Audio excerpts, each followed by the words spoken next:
as soon as he arrives. Thank you. To staff, ahi pai, good afternoon, nice to see you all. To our General Manager of Community and Services, Ken Bailey, and also to our Governance Assistant, our Governance Officer, Sarah Brady. Ahi pai, good afternoon, nice to see you all again. And to any media that might be out there.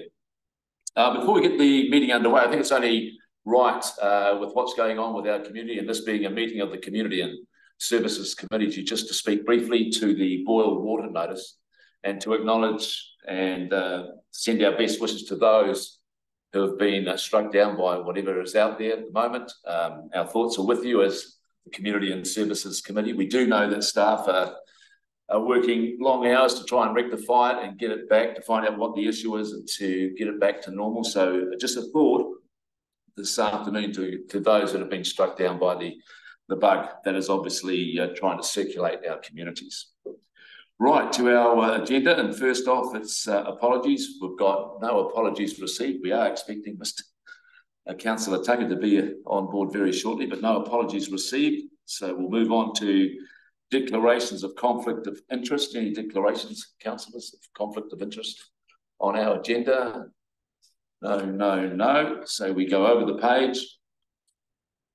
Matters lying on the table. There are no matters lying on the table. Public forum. We have Debbie Newsom, who will be joining online via Zoom, the National Public Health Service, or from the National Public Health Service Te Whatu Ora, and also Jamie Seymour from the National Public Health Service Te Whatu Ora. That's around the smoke-free policy item on our agenda. Just trying to remember, do we go straight to them? Right, yeah, we'll go to public forum straight away. And just reminding those that are joining us online on public forum or in the public forum is that normally it's around 3 minutes, but we're pretty relaxed. But if it does drag, we will bring the hook out. So Debbie, you're first up. Good afternoon, and thanks for taking the time to present this afternoon. Kia ora koutou. Ko Debbie Newton tōku ingoa. I'm a health promotion advisor, smoke-free with the National Public Health Service, Te Whatu Ora Southern. I'm also chair of Smoke-Free Ōtākau, a group of organisations who share an interest in advocating for and promotion of smoke-free environments and lifestyles in Otago. Thank you for the opportunity to speak to you on the consideration of a smoke-free policy for the Queenstown Lakes District. Councils are at the level of government closest to the community, so are well placed to implement policies, plans and strategies that help enable New Zealanders to lead healthy, active lives. Smoke-free and vape-free community environments provide positive role modelling for our tamariki and rangatahi. Since the QLDC's current smoke-free policy was implemented in 2006, the landscape has changed considerably. Less people are using smoked tobacco, and we have seen the introduction and proliferation of vaping. To support the central government's vision of New Zealand becoming a smoke-free nation by 2025, it is timely that the Council review the current policy. Achieving the 2025 goal, which is fast approaching, is a responsibility that needs to be shared between central government, the health sector, tobacco control agencies, communities, and local government. A confined review of the 2006 smoke-free policy and promoting both smoke-free and vape-free lifestyles as desirable will see the QLDC proactively demonstrating leadership. This is an opportunity for the QLDC to help prevent the normalisation of vaping and to reduce the exposure of those people who are smoke-free to any detrimental health effects caused by secondhand smoke. As well as promoting healthy lifestyle choices, there are positive environmental outcomes to be realised. Cigarette butts are the most littered item in the world. In 2018, a Sea Shepherd volunteer picked up over 10,000 cigarette butts from beaches in Queenstown in just 4 weeks. Often not considered to be littered by those who smoked, cigarette butts are found everywhere in Otago, from beach to bush. Chemicals and plastics found in tobacco products can be harmful to soils that are home to our smallest of wildlife and can be swallowed by birds and marine life. And with the proliferation of vapes, we are seeing an increase in disposable vape litter now. By providing smoke-free and vape-free messaging in council-owned, managed, maintained and controlled outdoor spaces and assets, a positive message is sent that our tamariki and rangatahi's health and the environment should be protected from the effects of smoking and vaping. There will be healthier public spaces for all to enjoy. Te Whatu Ora and the Cancer Society welcomes the opportunity to work with the QLDC to develop a smoke-free and vape-free communications plan, which can include messaging which encourages compliance by the public in the spirit of promoting healthy lifestyle choices. Nō reira, tēnā koutou, tēnā tātou katoa. Great, thank you, Debbie. I appreciate the presentation this afternoon. Are there any questions from councillors? No. Afternoon, Councillor Tucker. Apologies. You've got to bake the cake for next week. Rightio, Jamie Seymour from the National Public Health Service Te Whatu Ora. Kia ora. Kia ora. Good afternoon, Jamie. Ngā mihi o te rā mihi matu ki a koutou katoa. Thank you for having me here today. It's good to see you all again. My name is Jamie Seymour. I work in cancer prevention, actually for the Cancer Society across Otago and Southland. I'm here today to speak in support of council undergoing a confined or limited scope review of the district's current smoke-free policy. The current smoke-free policy is 16, almost 17 years old. It is overdue for review as the district has changed considerably in this time. Smoking rates are declining, and we're witnessing a proliferation of vaping, especially in our rangatahi and cohorts that have never smoked. Now is the time to review the current smoke-free policy to ensure that it aligns with council's long-term priorities and those of our community. A confined review of the current policy would take into consideration council's competing priorities while balancing limited capacity and resources to ensure an approach that reflects the existing community and key stakeholders. The Smoke-Free Environments and Regulated Products Amendment Act that came into effect on January 1st this year is quickly progressing us towards achieving our smoke-free 2025 goal of having less than 5% of the population smoke tobacco. While these legislative changes will lead to major health gains and health system cost savings, there is a major area missing, and that is law-based smoke-free outdoor areas. This is the opportunity for local councils to contribute and fill in this gap by supporting the smoke-free 2025 goal and creating smoke-free and vape-free policy. The goal of smoke-free, vape-free policy is to discourage smoking within designated areas, using educational tools such as signage and promotion. Smoke-free and vape-free areas are a positive step in normalizing smoke-free, vape-free lifestyles and environments. No punitive measures will need to be taken for those in breach of the policy. The Cancer Society and Te Whatu Ora welcome the opportunity to support QLDC through the review process. 2025 is a mere 15 months away, if you can believe it. If we're to achieve our goal of smoke-free 2025, we must do so together, united, with local councils supporting the government's goal so as not to leave the vulnerable in our communities even more vulnerable. We have an opportunity to effect positive change for our district and all New Zealanders. So please join me by affirming a confined review of the district's smoke-free policy. Nō reira, tēnā koutou, tēnā katoa. All right, thank you, Jamie. Any questions from councillors? So I just wanted to kind of get your take, you've kind of covered it, but with regards to having a confined review, you think that that's a substantial enough first step to take, given costs, etc.? Look, I understand council is very busy, has a lot of competing priorities at the moment, given everything that's on your plate. I wouldn't want this to be pushed off and delayed anymore. I think there needs to be some actions.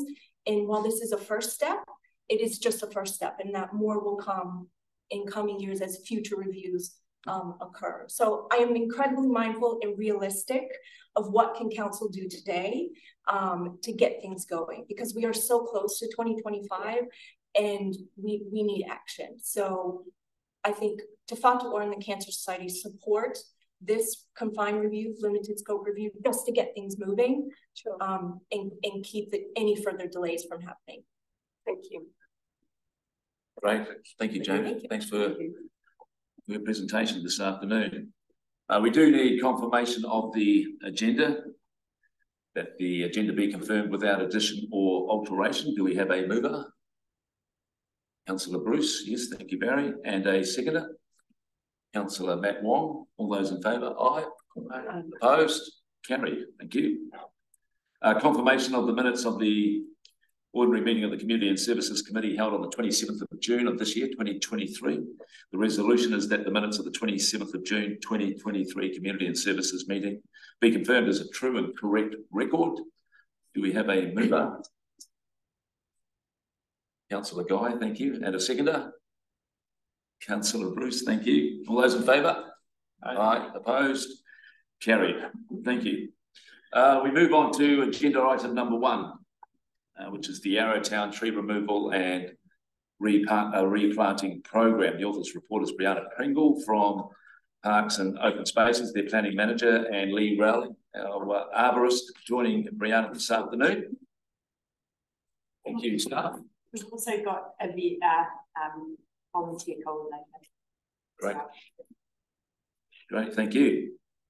The purpose of the report is to consider the staged removal and replacement of wilding trees along Centennial Avenue in Arrowtown. That the Community and Services Committee 1 note the contents of this report. 2, approve the 3-year staged plan for the removal and replacement of wilding trees for the entrance to Arrowtown along Centennial Avenue, and 3, agree that the final species selection will be made by Parks officers. That's what's in front of us, councillors. Staff, would you like to open up, like to talk to the report at all?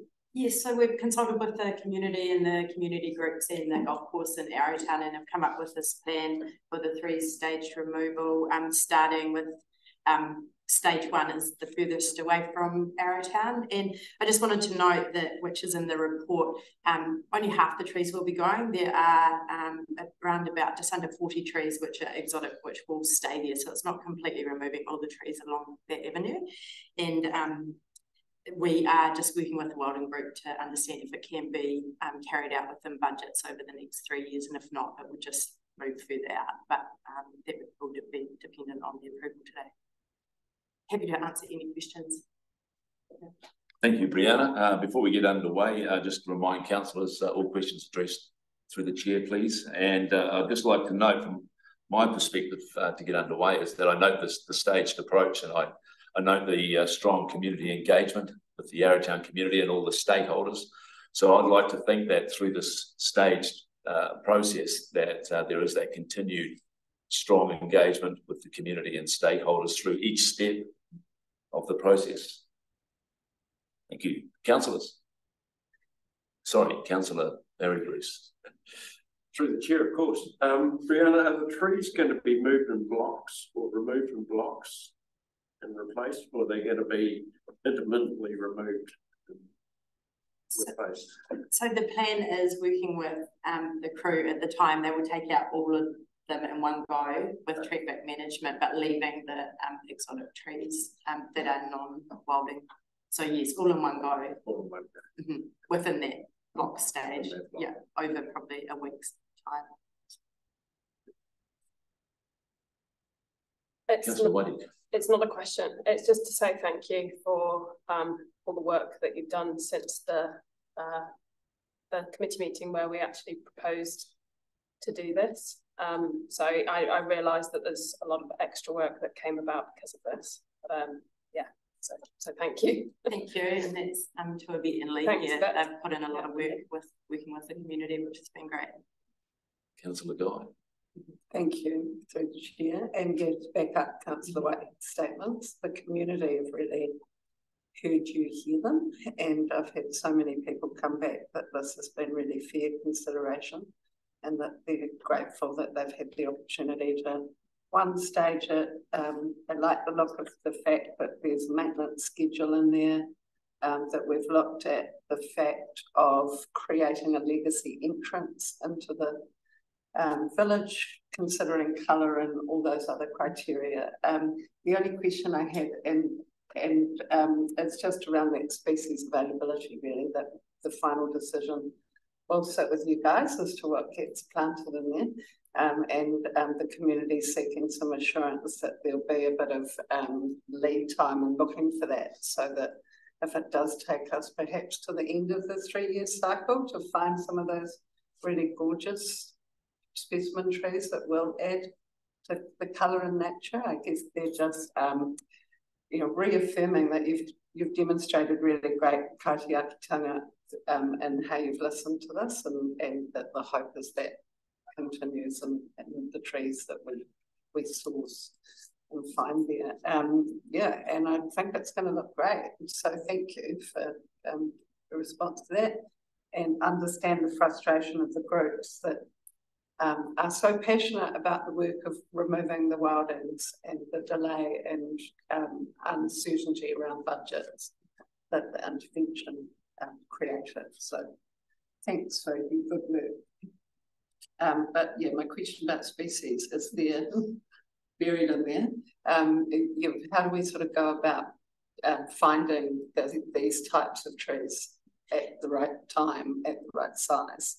Yeah, because originally we were just suggesting one species, and then working with the groups we came up with a wider list, and they all support the list that we've got. So it's, I guess, narrowing that down just at the time when the trees come out to see what's available, and then understand whether, I guess, we can comment on that will be a pattern, or how we'll stagger that, or just pick one species, and that's what we can work on that detail with the group.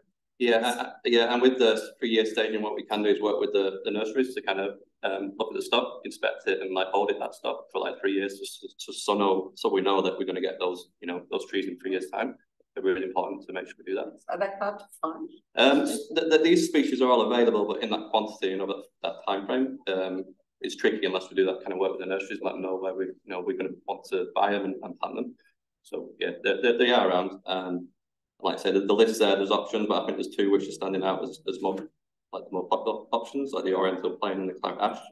So yeah, just working on them, I think. Right, thank you.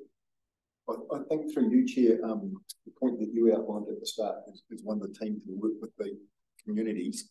Once we went through today's decisions about the palette and what we need to land on, and as Lee and Brianna talked about, the more notice we've got, the more closely we can work with the nurseries about the selection to create the sort of palette that we want for the gateway into the community.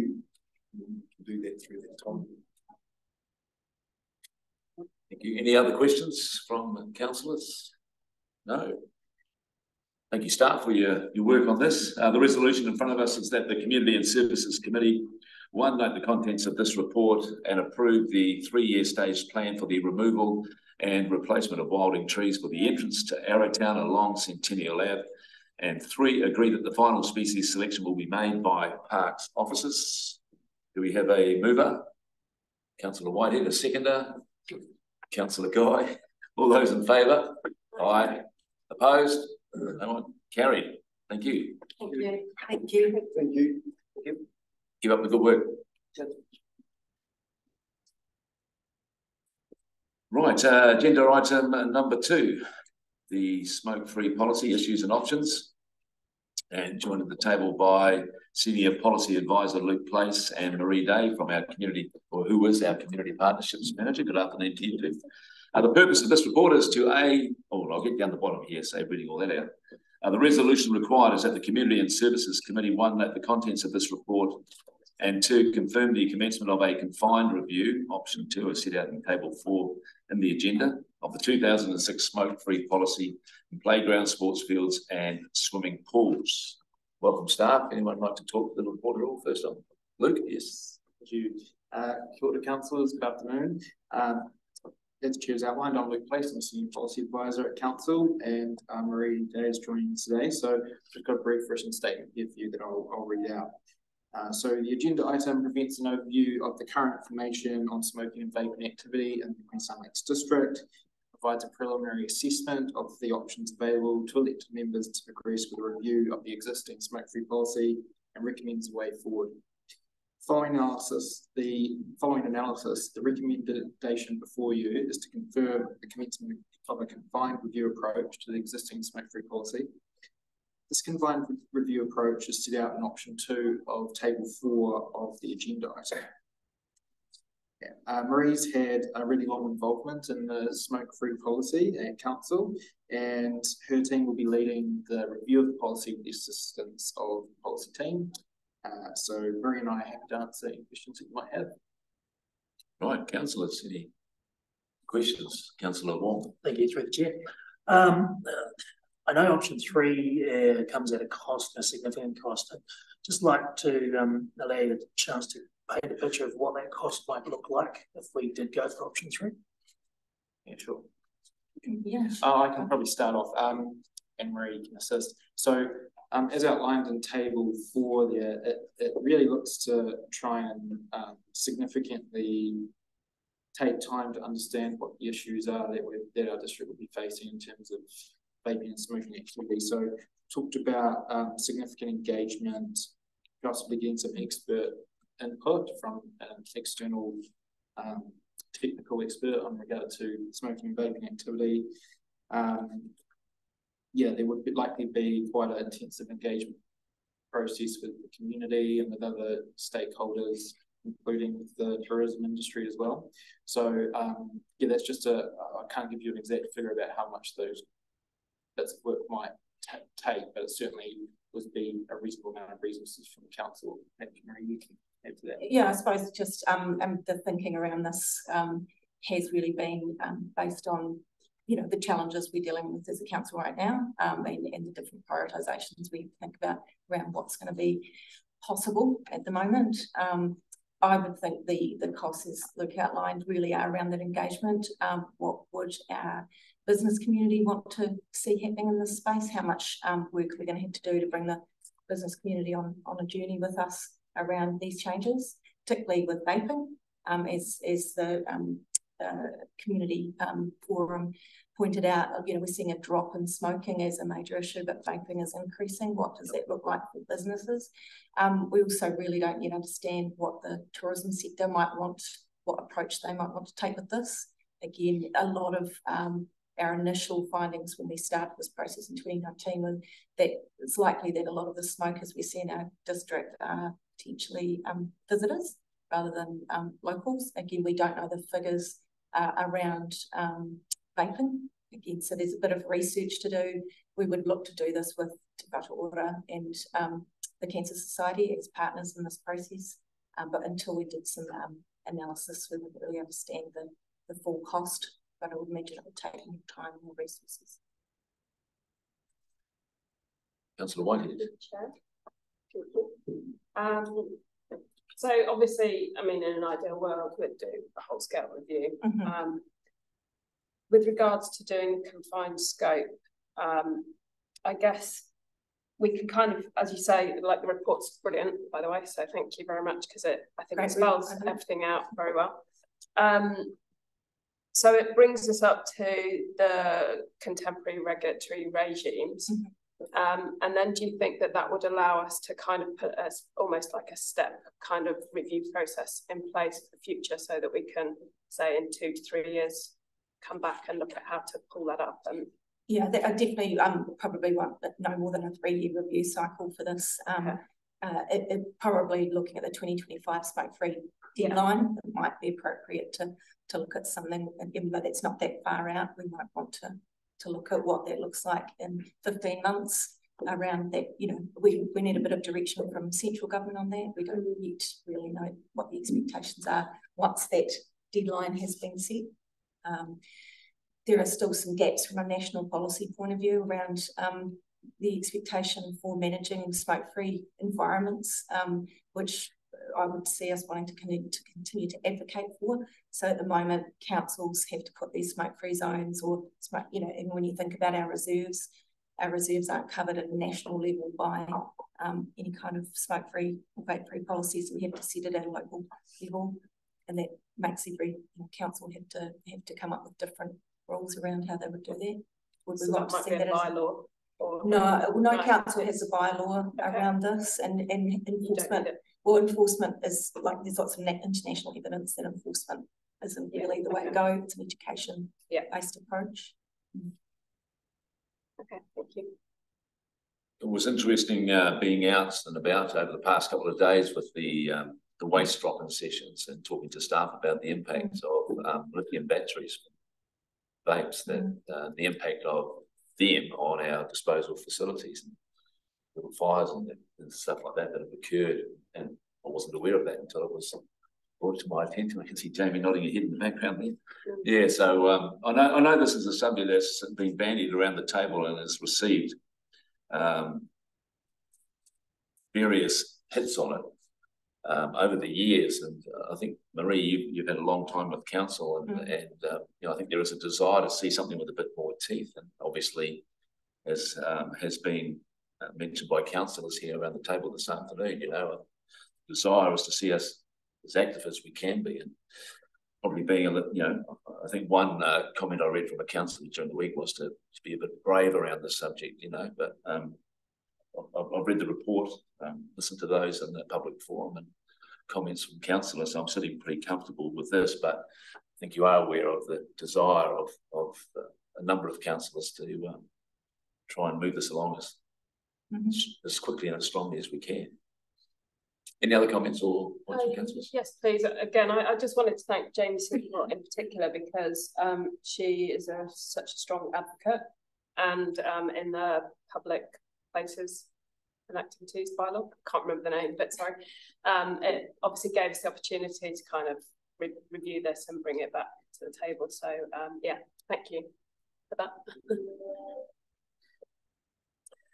Yes, thank you, through the chair. I actually just want to make a comment that I think it's really pertinent with the urgency of the time frame of the 2025, because both of these kind of leverage off each other, and as soon as tobacco's not available for purchase, that's going to be a really swing pivot point towards more vape uptake. So I think we need those deterrents in place as we take that swing. And I had an interesting conversation with someone last week who on holiday in an area where vapes were not available for purchase easily because of the country and experience that they were in, took up tobacco smoking, having never been a tobacco smoker, because their nicotine craving was so high and not being able to access the vape while they were on holiday. So I just think there's all these unintended crossovers that we're not yet aware of. So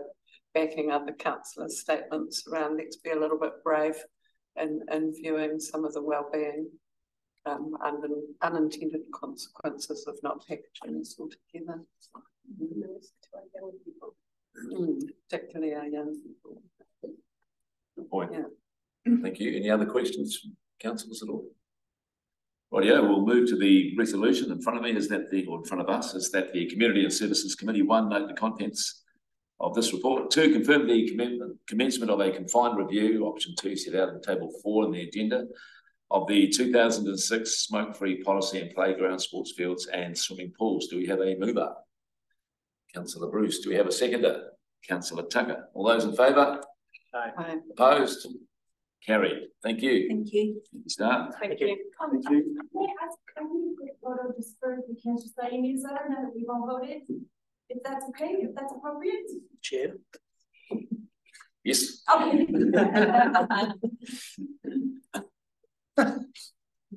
No, well, you two will go. No, they're going to be in it. Yeah, you can get it.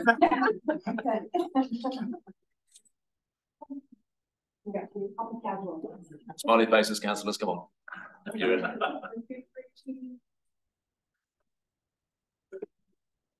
Cost you $1 each. Rightio, to our final agenda item, which is agenda item number 3, the tree policy review. The report's author is Jessica Hughes Hutton, our Parks and Reserves planner, and also Jeannie Galavazi, our Senior Parks and Reserve planner. And we've got Lee Rowley, our arborist, sitting in as well. The resolution required that the Community and Services Committee, 1, note the contents of this report, and 2, approve the draft tree policy 2023 for public feedback. Welcome, staff. Nice to see you here again. And any comment around the report? I'd like to speak. Yes. Yeah, kia ora koutou. As you all know, the tree policy 2022 was adopted in August last year, with a resolution to undertake a review of that policy and report back in 12 months' time. So the Parks team have started that review to determine how well the policy is going. Overall, it's going well. and we haven't made any fundamental changes to the policy, but we have addressed a few key areas that were causing a little bit of confusion and needed some further clarification. So we have simplified the policy, and it now follows a much clearer, more logical layout, which makes it a lot easier to read and understand. So now we are presenting the draft Tree Policy 2023, and we would like to take that out to the public to test how that looks.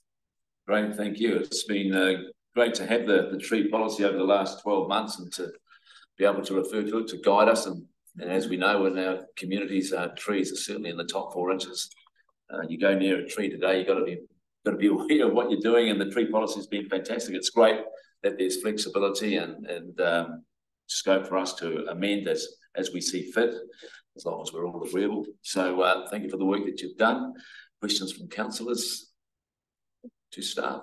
Councillor Whitehead. Thank you. I guess just more for anybody who might be watching is, yeah, I think it's making it considerably less confusing.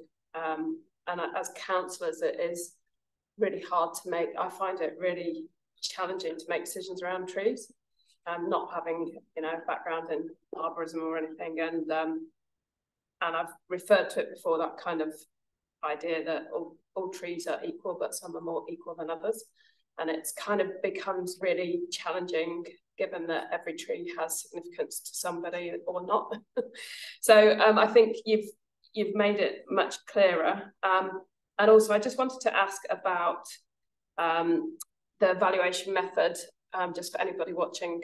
So you've talked about using iTree in the future, moving towards that. Could you just comment on that for us? Yeah, so we currently have STEM, which we use currently, and that's in the district plan to value trees. And STEM's really good for valuing like big mature assets, which we all know are really good stature and status in the district. But what STEM isn't good at is valuing trees which are smaller. Let's say, like just little cherry trees or street trees. They don't really give good value to that. But we're moving towards an iTree method, which is what's used. A really good example is look at the Melbourne urban tree strategy. Yeah. They use iTree and what's called the Melbourne method, and what that does, it gives them more of a you value these smaller trees and it gives them monetary value in terms of its economic and its ecological value and all that. But what iTree will actually do is capture those kind of carbon sequestration, and which STEM doesn't currently do. STEM's quite outdated in that sense. So it just brings a bit more modern kind of way to value trees and across the board. And we'll still use STEM, but yeah, iTree and the Melbourne method, what we're looking at is kind of more regular update, a lot of research on there. A lot of our councils in New Zealand, like Christchurch, Wellington, are moving towards this method, so we'll probably follow suit with that, and the industry as a whole in New Zealand is driving this kind of way to value trees. So yeah. One further question. So in terms of, because obviously it's quite resource intensive as well, what kind of timescale do you think that looks like in terms of using iTree and kind of moving? Yeah, so I think from the council here, we're looking at, say, Christchurch and Wellington. So once they're underway in terms of getting a report underway, Wellington is doing an iTree full study at the moment, and so they will release support hopefully in the next 12 months. So once we get that report and how that models and working with Christchurch and that, so I don't know, maybe within the next 12 months we could start to look. There's nothing stopping us now from going out to do an iTree assessment. The models are there, and I've been using it daily just to kind of get a bit of an idea. So it's more about what and the policy, how we kind of, things I'm not aware of, how we bring that in, but it's available to use. So it's just the policy behind it, I guess, how long it takes from council point of view to adopt it. But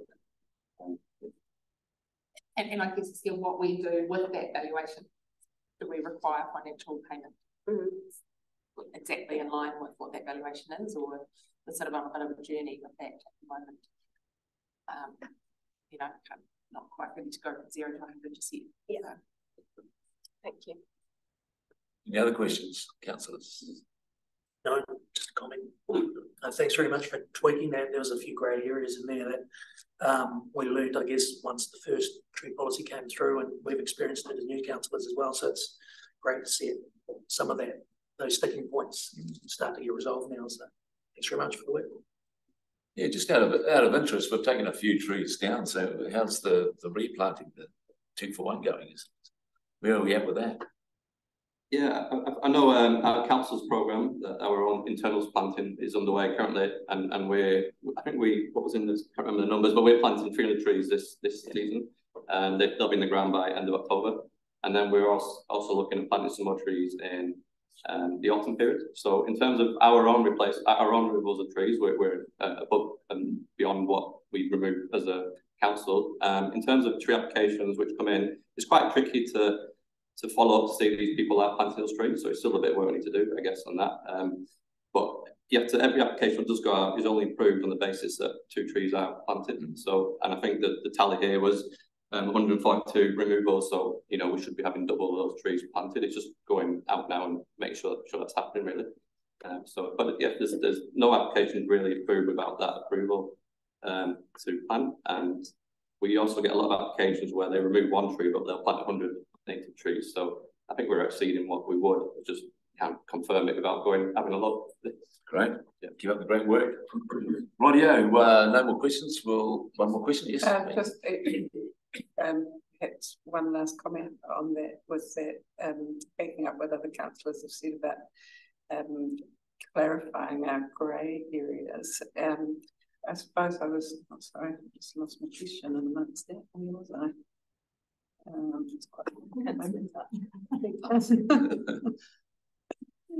Oh no, absolute brain fade. What was I about to say? Let's go to the vote. I'm sure it was a comment back to staff, but it doesn't affect the decision. So if it comes to me in blind and flash the obvious afterwards, I'll add context. But let's vote this thing. Through you, Chair, I would just like to make 3 points. Like Jeannie, we had the pleasure of sitting through last year's edition of this policy adjustment. We've seen it in action, and as we've just heard previous, the work that's been done with stakeholders on the Arrowtown outcome demonstrate the work the team's actually put into actually delivering on this policy. So, and working closely with some of our key stakeholders to achieve that. The other element that's been captured and outlined by Jessica is the ability for us to actually tweak. If you recall at the time, for those that weren't a part of the elected program, there was genuine concern about the ability to be effective.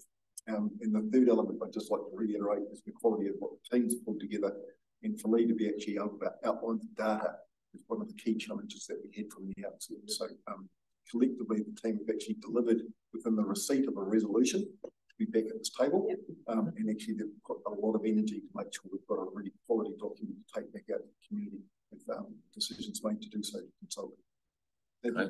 I have remembered my comment. I was actually just saying, I think it's an exciting opportunity with the eye tree that I actually went away and looked at it after it was brought to us in a workshop. And I think for our community and our business operators to have a tool that particularly can start to look at carbon accounting. I know I started looking at trees just in our home section and eagerly trying to enter their diameters and actually get a really good picture of what tree stock we've got might really add more opportunity than we realise. So I think that's neat. Thank you. Yeah. Right. No more questions. We'll move to the resolution in front of us. Since that the Community and Services Committee, 1, note the contents of this report, and 2, approve the draft tree policy 2023 for public feedback. Do we have a mover? Councillor Matthew Wong, a seconder. Councillor Whitehead. All those in favour? Aye. Opposed? Carried. Thank you, staff. Keep up the good work. Thank you. Thank you. And at 17 minutes to 2, I declare the meeting closed. Thank you, councillors. Thank you, Ken. Thank you, Sarah. Thank you, staff. Cheers.